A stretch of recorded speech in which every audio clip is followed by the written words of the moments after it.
Want to add some sweetness to your video calls? Hi, long distance Nana here. And in this series, I'm sharing ideas, tips, and tricks of ways that you can keep the connection alive during the holiday season. We all know holidays are about family, and when the miles keep you apart, it sometimes makes it tricky. But you just have to think a little bit ahead and plan some things and some activities that you can do with your grandkids long distance. And in this series, I've been sharing with you some of the things that I've been doing with our grandchild.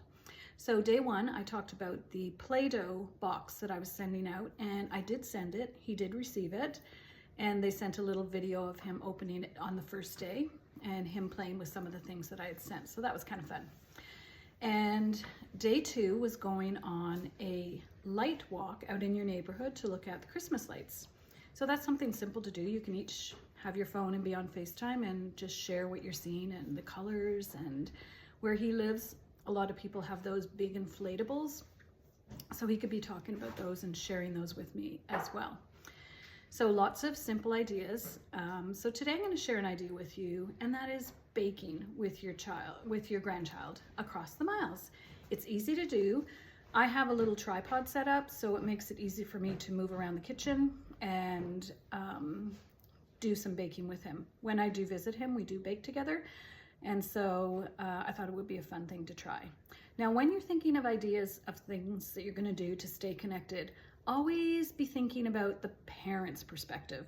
What might seem like a really simple, fun idea for you might not be fun and simple for the parents. Our grandson's 2.5, so baking with him is probably a little more challenging on that end than it is in my kitchen.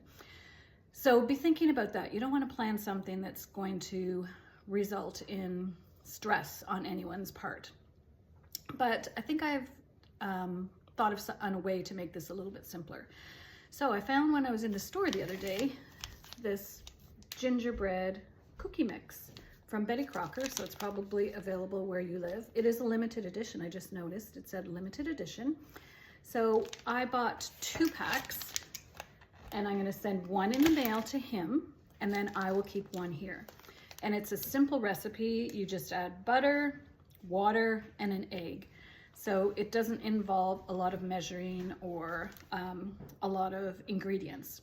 Now, if your grandchild is a little bit older, you might want to send them one of your favorite Christmas recipes, and then they can put the ingredients together. But think about that, because that requires more prep on the parent's side of it.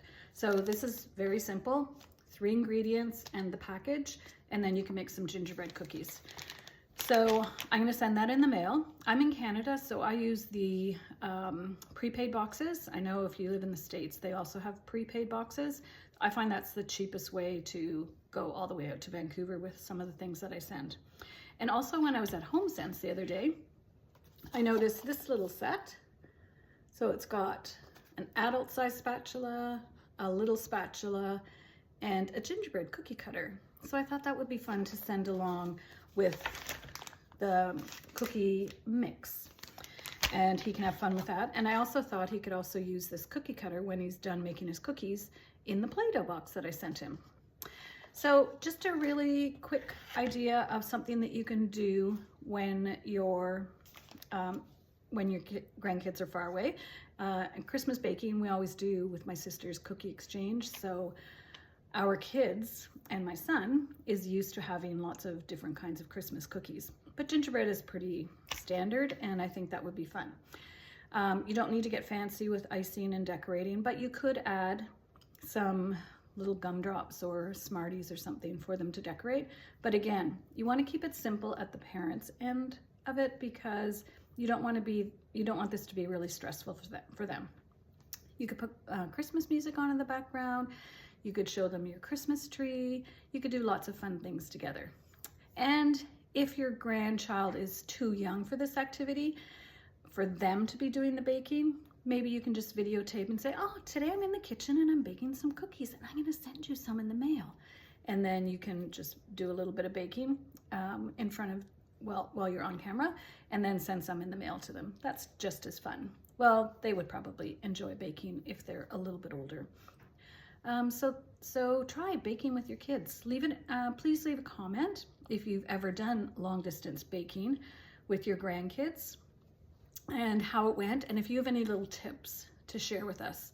I will say you don't want to keep it too long. So you might even have made up your cookie batch or have it ready to go. Have everything on the counter ready to go, so that you're not gonna be on there too long. I'm just looking to see how long. 10 minutes, 8 to 10 minutes to bake. So I think you can chat away for 8 to 10 minutes while your cookies are baking. Or you can cut off the call and say, call me back when your timer rings and the cookies are ready. You show me yours and I'll show you mine. So gingerbread cookies, a fun and easy thing to do with your grandkids long distance. Make it one step easier. Buy the package. I'm not sponsored by Betty Crocker, but buy a cookie mix or a little cake mix if you're gonna make cupcakes. Send it along in a care package and have some fun together. So another idea for helping you create moments that matter no matter the distance. Thanks, and see you in the next video.